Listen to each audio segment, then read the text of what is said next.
Game theory is actually a very valuable tool in political science for a lot of reasons. And the first thing I think you should do when you look at a game theoretic model is sort of take away the alien factor from it. Because when we look at game theory, it looks like a whole bunch of math that's very, very complicated that no one could possibly understand. But the point of a game theoretic model actually is to basically make an argument like any other argument, but present the assumptions up front and make it a logically consistent argument, which is very, very important. Now, all that game theory is trying to do is understand strategic interaction.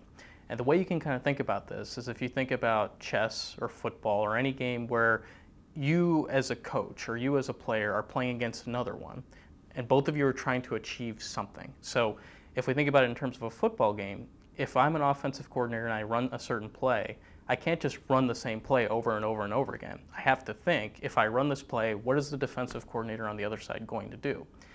That chess match, so to speak, is exactly what we're trying to model in game theory. When we apply it to terrorism, or when we apply it to any political problem, it's absolutely relevant in the sense that any political actor, if they're going to survive in the political sphere, has to think strategically. If a terrorist group is going to try to engage in an attack, it has to think, if we do this, if we engage in this attack, what is the government going to do? If we try to attack this particular nuclear plant, will the government be there? Will the government be defending that installation at any given time?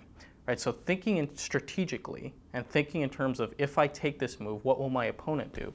That's all that game theory is trying to accomplish. And it does this using this mathematical models, which really, again, they're not intended to be alien. They're intended to sort of expose the logic. Every argument has this logic behind it, even if it's verbal, even if it has no math. What game theory does is it sort of exposes all the implications of your argument. And the nice thing about the math and the logical consistency is sometimes it exposes implications that we don't think of in the real world. So in my own work, it exposed this conclusion that states that are thought of as sponsors shouldn't sponsor at all, whereas states that we don't think of as sponsors actually have a great incentive to sponsor. And in another one that I worked on, I was looking at military aid in the United States and whether or not the United States would provide military aid to fight terrorism.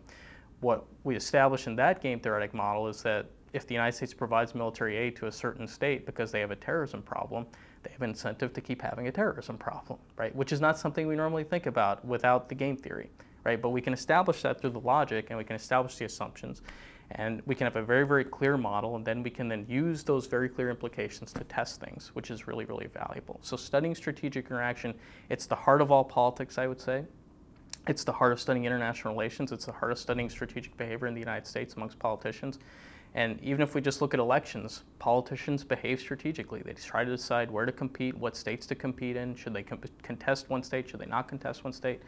Those are all strategic questions where game theory can answer.